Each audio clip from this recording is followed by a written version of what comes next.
Commissioner Rawalpindi کے انکشافات نے پاکستان کا جو سیاسی بحران ہے اس کو مزید تقویت دی ہے۔ جس طرح سے انہوں نے کہا ہے کہ chief election commissioner, chief justice اور دیگر جو لوگ ہیں، جو ان کا کہنا ہے کہ سب لوگ جانتے ہیں کہ جو اس میں ذمہ دار ہیں اور جنہوں نے دھاندلی کی ہے، انہوں نے کہا کہ 70 ہزار ووٹ ہم نے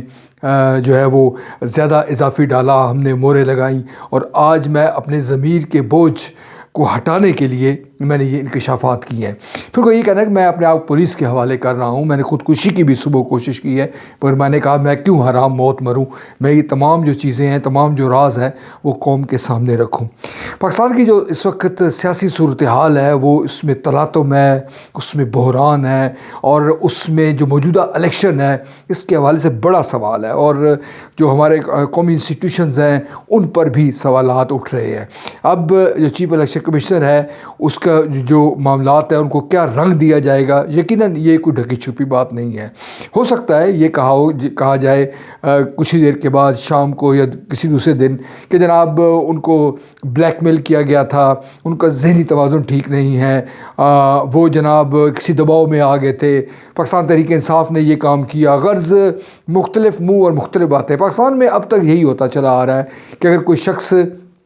اپنے ضمیر کی آواز پہ لبیک کہتا ہے اور وہ اس قسم کے انکشافات کرتا ہے تو اس کو مختلف رنگ دیا جاتا ہے۔ ہونا تو یہ چاہیے، اور جو قواعد و ضوابط کے عین مطابق ہے کہ اس معاملے کی تحقیقات کی جائے، دودھ کا دودھ پانی کا پانی کیا جائے۔ اس وقت جب میں آپ سے گفتگو کر رہا ہوں، خیبر تا کراچی مختلف جو سیاسی جماعتیں ہیں وہ احتجاج کر رہی ہیں، اور وہ یہ اس بات کا دعویٰ کر رہی ہیں کہ الیکشن کو چوری کیا گیا ہے، الیکشن میں ریزلٹس کو تبدیل کیا گیا ہے۔ اس کے جو بلوچستان کی کمپرس جماعتیں ہیں، اس کے علاوہ جو سندھ کی جماعتیں ہیں، پاکستان تحریک انصاف ہے، JUI ہے، جماعت اسلامی ہے، غرض ایک طویل جو فہرست ہے وہ اس بات پر احتجاج کر رہی ہے کہ موجودہ جو الیکشن ہے 8 فروری 2024 کا، وہ قواعد و ضوابط کے برخلاف ہوا ہے۔ پاکستان اس وقت یقینی طور پر دوراہے پر کھڑا ہوا ہے، اور آج جب جو عالمی مالیاتی ادارے ہیں وہ پاکستان کی طرف دیکھ رہے ہیں، نئی حکومت PDM کی جو حکومت ہے وہ یہ چاہ رہی ہے کہ کسی طرح سے حکومت بنے، پاکستان پیپلز پارٹی، مسلم لیگ نون نے اس وقت میں راولپنڈی جو ایک بڑا امپورٹنٹ شہر ہے، اور جو چیف الیکشن کمشنر ہے ان کی جو نیک نامی ہے، ان کا جو پاکستان کے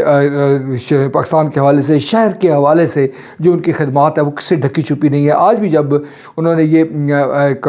صحافیوں سے ٹاک کرتے ہوئے جب یہ انکشاف کیا تو خود صحافی اس بات پر جو ہے وہ حیران تھے، اور وہ یہ کہہ رہے تھے کہ آپ نے مختلف جو پروجیکٹس ہے اس میں 18 گھنٹے کام کیا ہے۔ رنگ روڈ کا منصوبہ ہے، ہولی فیملی کا، خود بھی چیف الیکشن کمشنر صاحب چٹھا صاحب نے یہ کہا کہ میں نے شہر کی بڑی خدمت کی ہے۔ انہوں نے کہا کہ میں اپنے ضمیر کا بوجھ اتار کر مرنا چاہتا ہوں، میں یہ نہیں چاہتا کہ میں یہ چیزیں اپنے ساتھ لے کر مروں۔ اور پھر جیسے میں نے ذکر کیا، انہوں نے کہا کہ میں جو خودکشی کی بھی میں نے کوشش کی۔ اب اس صورتحال میں جب انہوں نے بڑے بڑے اہم شخصیات کا نام لیا ہے، اور خود وہ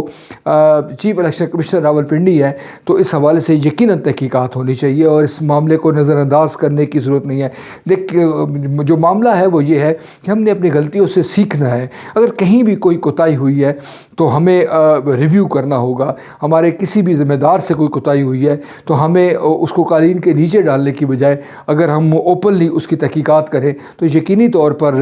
پاکستان کے حالات بہتر ہو سکتے ہیں۔ وگرنہ اب جو یہ تازہ انکشاف جو ہوا ہے، اس پس منظر میں ہم یہ کہہ سکتے ہیں کہ پاکستان کا جو سیاسی بحران ہے اس وقت وہ مزید بدترین شکل اختیار کرے گا، اور آپ دیکھیں گے آنے والے دنوں میں مزید پرابلمز پیدا ہوں گی، اور ہماری جو معیشت ہے اس کے لیے پیدا ہوگی۔ اور یہ جو تمام مسائل ہے ناظرین، اس کا جو پہلا شکار ہے اور جو بنیادی شکار ہے وہ پاکستان کا عام آدمی ہے۔ کروڑوں، اگر 24 کروڑ کی آبادی ہے تو اس میں کم و بیش 20 کروڑ لوگ ایسے ہیں جن کے لیے نان نفقہ اور گزر اوقات کرنا اس وقت اس مہنگائی کے دور میں مشکل ہو رہا ہے، اور وہی لوگ اس بحران کا سفر کریں گے۔ ہماری جو اشرافیہ ہے، ہماری جو ایلیٹ کلاس ہے، اس پہ یقیناً اس طرح اثر نہیں ہوگا، مگر جو غریب آدمی ہے جو پہلے سے مسائل کا شکار ہے اس کی مسائل میں بے پناہ اضافہ ہونے جا رہا ہے، اگر ہمارے جو ارباب اختیار ہیں انہوں نے ہوش کے ناخن نہ لیے۔